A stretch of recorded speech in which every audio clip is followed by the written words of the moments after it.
help for us to be able to research what they want and see if we can incorporate it in the house. So we're a lot more proactive in that. I think this might be one of the bigger reasons that we see people decide to build their own home, is that they can design their home. They can take a plan and make changes to it, because the short sales and foreclosures out there are bought in as-is condition, and unless you're willing to really tackle a big project, they don't suit your needs exactly.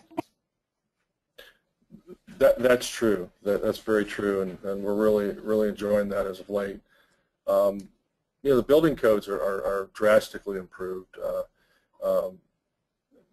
When you buy a short sale, depending on the time, you need to look up and see what was going on in the time period building code-wise. But we are under extremely stringent codes, state and local, national requirements these days. We have to have a structural engineer. Every builder has to have a structural engineer sign off on every plan, which is something that we've never done. Builders just didn't do that up to the last few years. The counties require a lot of product approvals. It used to be that you could put brand X windows in a house, and but if they didn't have the proper ASTM ratings on it, nobody really cared. Well, they care now. The counties, municipalities make sure that you provide product approvals on everything you put in, from shingles to stone to electrical devices, and on and on and on. And things that you would least suspect. They tell us how to put screws in a window, how many screws to put in a door, and a lot of it is overkill, but these are things that are now there. Termite protection, you know, we live in the termite capital of the world. Most builders have a baited system. We use Centricon on ours. Over the last 800 homes that we've built since we've had this product, we have not had any claim brought to us that was not addressed by the warranty. You have to be very careful in an older home.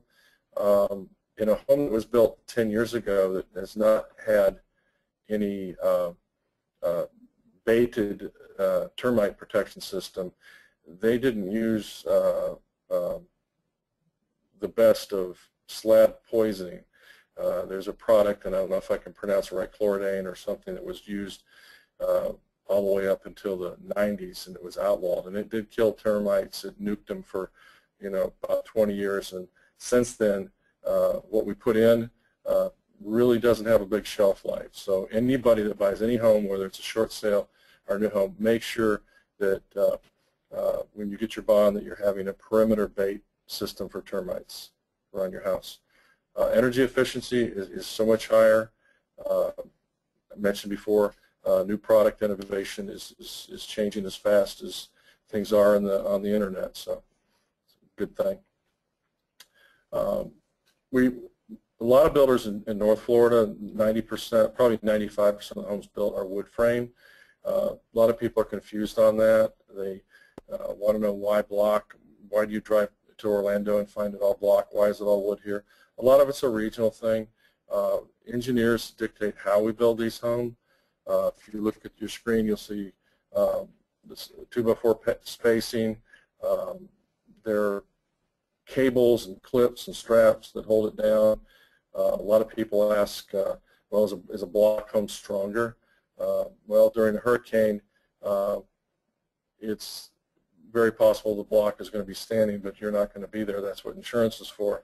But our homes are designed to for the 120-mile wind, which actually is the same rating that would be on a roof attachment on a block house. So it's more of a regional way to build, and I've built my home over and over, and I've had the choice to build block or wood, and I always build engineered wood frame.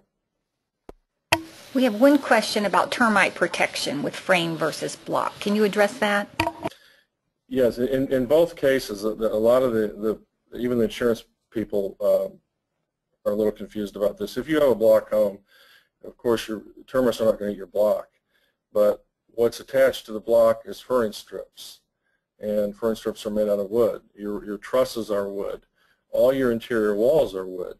So a lot of times termites will not enter an area on the outside of the house, they can come through a plumbing bathtub area and eat your wall there. So it all goes back to having a company, and all pest control companies now offer a termite colony elimination system.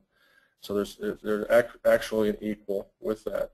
Another question people ask with fire, well, you know, you still have wood in the houses. So really no difference on that. Energy efficiency, really come a long way.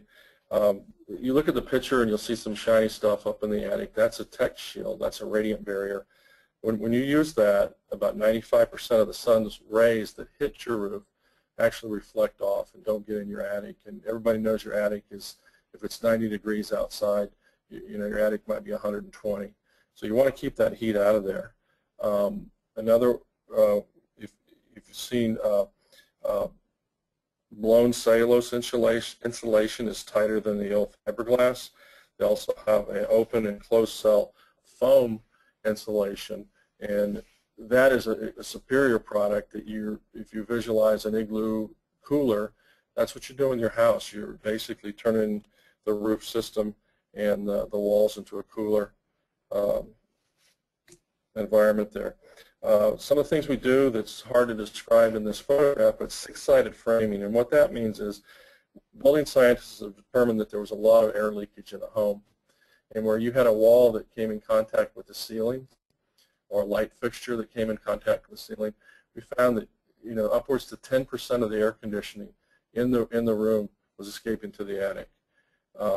So we engage third-party inspectors that basically show us how to block in and prevent escaped air into the attic.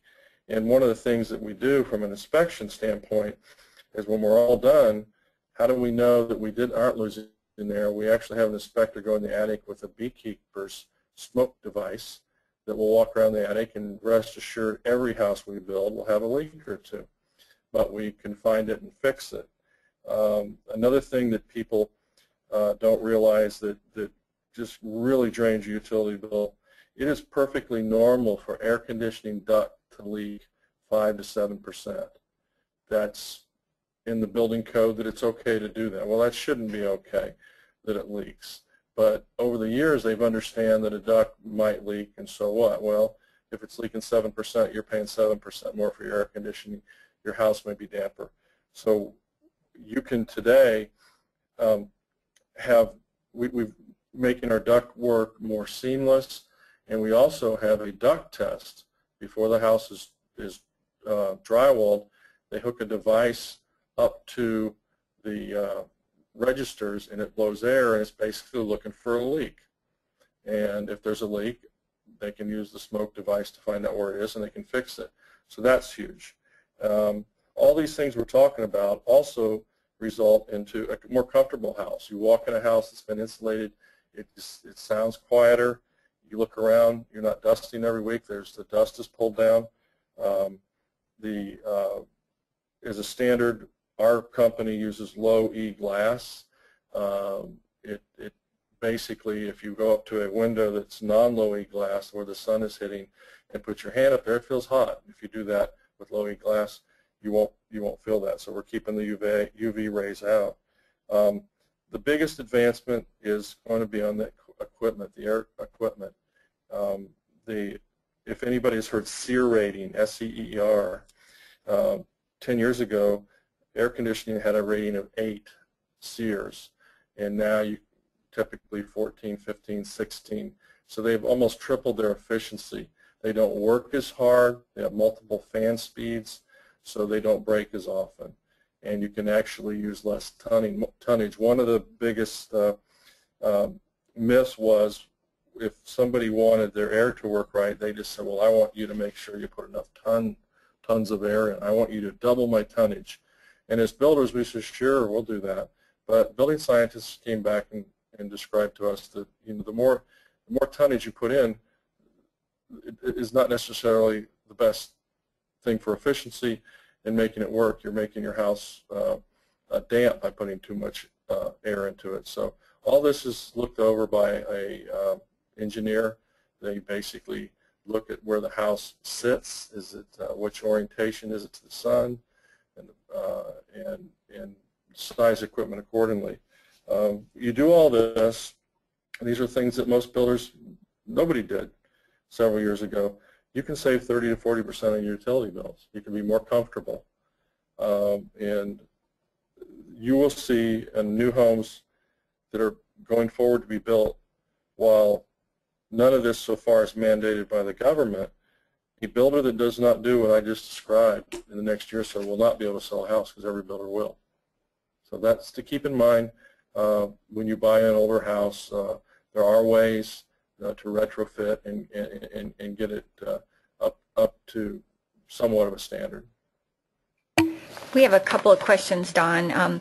First one is there a major difference in electricity bills of a home built with wood and stucco compared to a block construction home?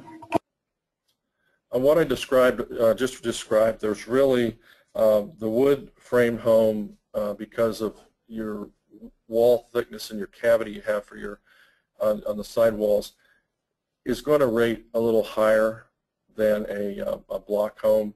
Almost everything in the roof is identical in either one. There are things you can do to a block home. They have an ICF product, which is a styrofoam block that has an R22 rating that can be filled with concrete. It's very expensive, and most people, when they buy a product or an option, you want to know what your payback is. And if you buy something and you get it and it pays for itself in 2 or 3 years, that's a good deal. If it's going to take 10 years, maybe not. But in my opinion, you can make a wood frame home more energy efficient always than a block home.